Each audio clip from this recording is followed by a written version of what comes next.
itu salah satu fungsi interior yang keren ya. Yo, what is up guys? So welcome back to Best Indo Cars, dan yes, Mazda 3 hatchback lagi. Ini gue bikin video satu lagi karena banyak pertanyaan beberapa yang belum terjawab. Jadi gue sekalian bikin video yang kedua aja. Dan kemarin pada banyak nanyain seputar remapnya, seputar servis, seputar pajak, dan beberapa pertanyaan lain. Jadi kita jawab aja di video kali ini. Sekalian ini gue pengen mencoba bikin format video baru ya. Satu angle gini aja, lebih santai, lebih personal gitu, dan biar lebih cepet juga ngeditnya. Jadi langsung aja tanpa basa-basi lagi kita mulai videonya. Let's go.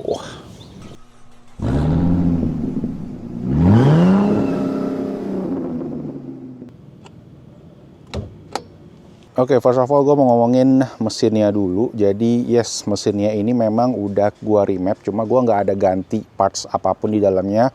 Air filter semua masih yang bawaan standar aja. Jadi remapnya itu gue sempat remap 2 kali. Yang pertama itu di Rev Engineering di Kotedi, yaitu dia memang salah satu yang udah master lah ya, kalau urusan mesin pasti udah pada tahu.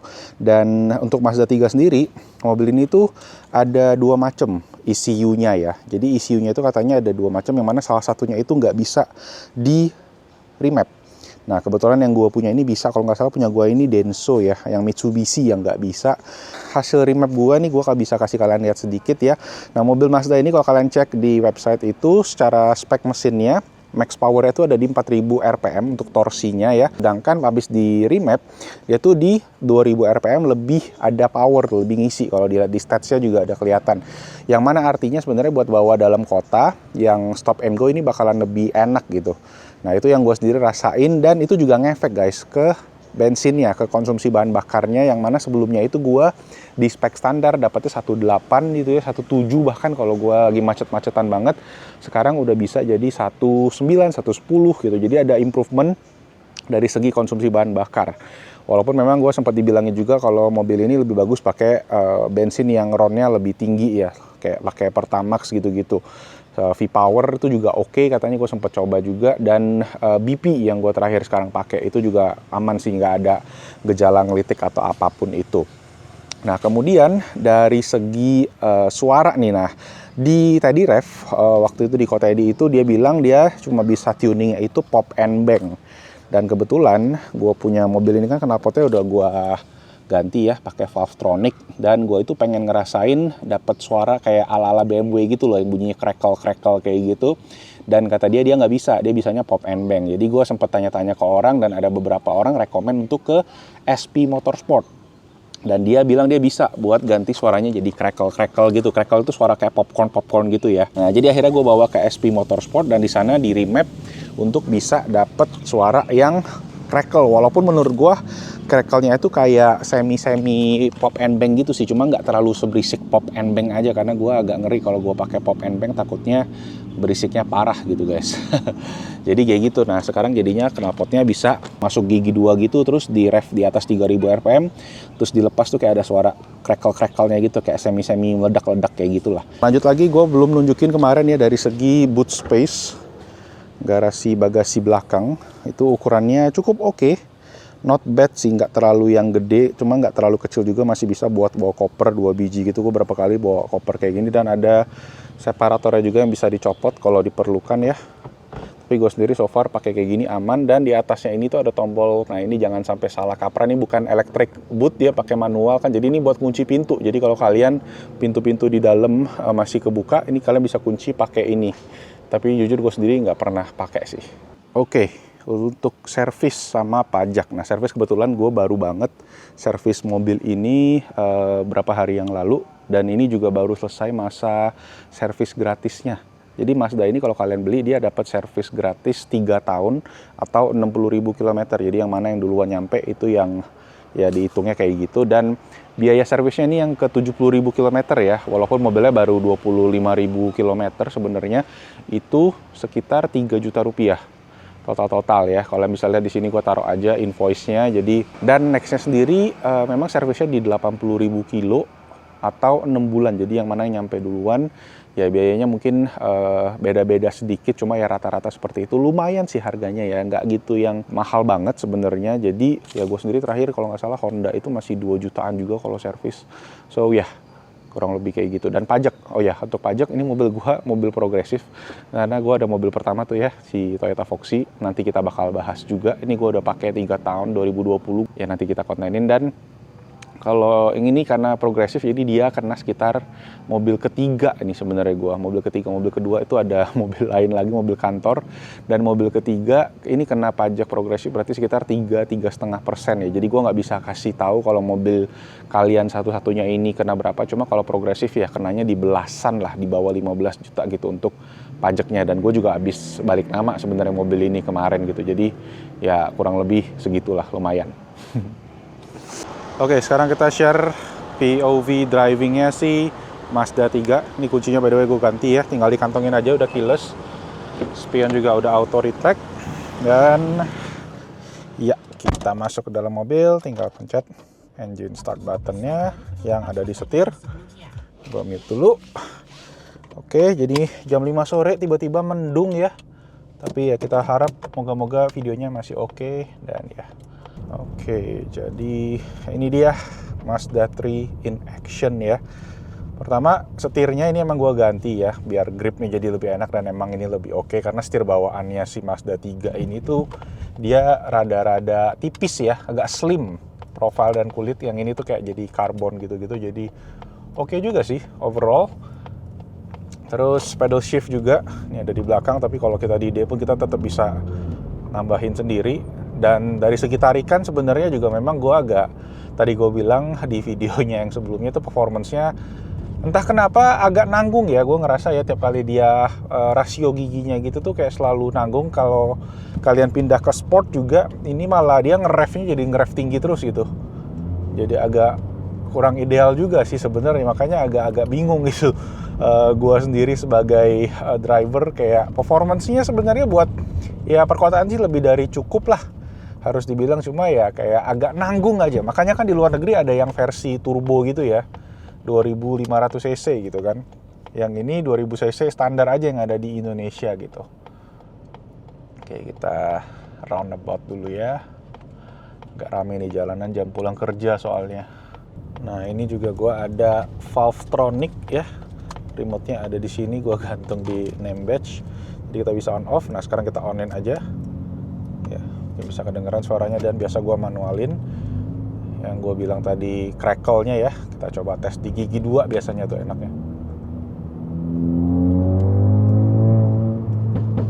Waduh, jadi pop and bang ya. Kadang dia pop and bang, kadang dia agak crackle-crackle sedikit. Jadi suaranya emang gitu sih. Cuma pop and bang-nya nggak yang meledaknya tuh meledak kencang banget. Ini meledaknya masih lebih soft sih gue bilang gitu. Dulu waktu pernah di tuning di Teddy Rev itu dia lumayan meledak-ledaknya tuh bikin kaget gitu loh, kayak petasan gitu. Kalau ini masih ya nggak tahu ya, kalau di belakang mungkin agak kenceng juga kali. Nah kayak gitu, terdudut gitu. Kalau dari segi handling Mazda nggak usah ditanya, ini setirnya tuh direct banget, bisa berasa banget tuh. Kalau di aspalnya kayak gimana tuh tetap di setir tuh kayak berasa kita tuh kontrol mobilnya tuh bener-bener full gitu. Setirnya sih juga nggak enteng tapi nggak berat juga, jadi menurut gue emang pas banget gitu kalau setirnya Mazda ini. Jadi handlingnya tuh kita kayak confident aja gitu, pede banget nyetir mobil ini gitu.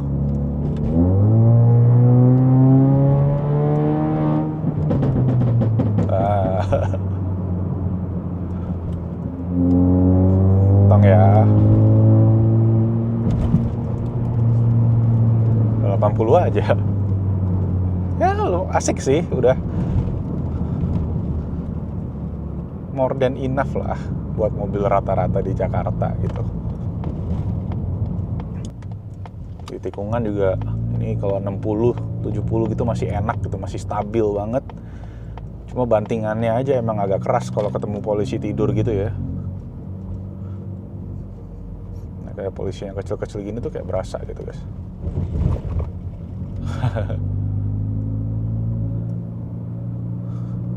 Ya suaranya sih ya begitu aja sih. Kalau kita dia RPM tinggi lah baru dia kencang gitu. Kalau di standar-standar gini 2000 RPM suaranya masih tergolong kalem lah, nggak terlalu parah gitu.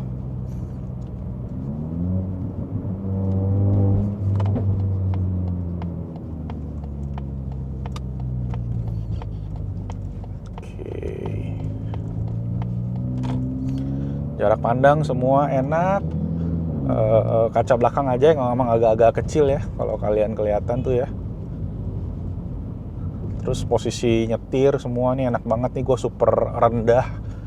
Nyender ke belakangnya juga enak, kursi juga, joknya juga oke. Semua kulit enak, armrest juga empuk banget ini, kulitnya tebel sih ini. Untuk AC, ini dia settingan gue nih, gue perlu 2 fan ya, baru dia agak dingin. Terus ini gue ada aksesoris buat nempelin iPhone. Kalau yang pakai iPhone yang ada MagSafe-nya ini bisa nempel. Ini juga gue beli di AliExpress. Sekarang udah nggak bisa dibeli lagi di Indonesia. Cuma udah ada beberapa alternatif lah buat yang ditempel di kisi-kisi AC. Dan aman sih ini gue. Udah berapa lama sih dari mobil ini awal beli kali. Oh ya, ini juga pakai Android Auto ya. Jadi kalian bisa lihatlah kurang lebih experience nyetirnya nih. Mazda 3 kurang lebih seperti ini. Nah, untuk speedometer kita bisa ganti beberapa ya. Nah, ini mode yang kedua. Mode yang pertama yang kayak biasa gini. Mode yang ketiga ini ada average-nya 9,1 km per liter. Rata-rata 9 sampai 10 lah. Karena gue rata-rata bawanya banyakan di dalam kota juga. Oke. Itu tadi untuk driving experience-nya Mazda 3 sebelum gelap nih ya. Beberapa modifan lain yang gua kemarin juga lupa mention adalah salah satunya ini, si tombol start stop ya. Jadi kalau gua pencet, yes, mobilnya bisa hidup. Ini kenapa gua pasang di sini, karena tombol aslinya kan ada di sini nih. Jadi kalau kita masuk ke dalam mobil tuh kadang suka agak susah gitu kan, kayak agak jauh aja mesti ke sini. Jadi gua lihat CX-5 modifikasi ada masukin ini dan dia yang pasangin, cuma gua agak gregetan aja nih, tombol tulisannya agak off gitu kan, sedikit ke kanan gitu ya. Nah, jadi itu satu lagi ini si shift knob. Shift knobnya gue pakai yang model karbon begini, dan cara kerjanya tuh tidak ditekan ke bawah.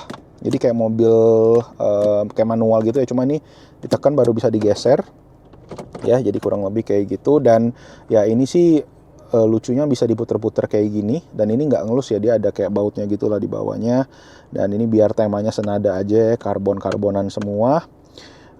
Dan ya ini jadi lebih sporty aja sih gayanya ya, walaupun ya posisinya kayak gitu. Dan kadang-kadang kalau kalian parkir valet pakai kayak gini, mesti ngasih tahu nih ke abangnya, bang ini nanti turunin giginya ditekan ya, baru kayak gitu ya. Sisanya kurang lebih kayak gitu. Dari segi interior nggak ada banyak yang beda banget, cuma ini setirnya gue udah mention juga kemarin di CX-5 juga, jadi sekalian gue ganti setir, gue pasang tombol ini, sama gue pasang si dashcam ini ya, dashcam yang OEM look di si X5 modifikasi satu paket, sama si shift knob-nya juga dia ada jual.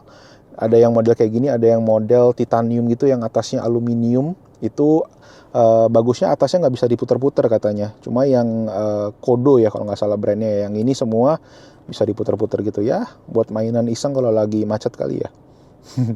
Oh ya guys, ini satu ide kreatif. Gue tuh bisa selipin kartu. Ini gue kartu buat masuk ke dalam rumah. Jadi di rumah gue ada gate kayak gitu.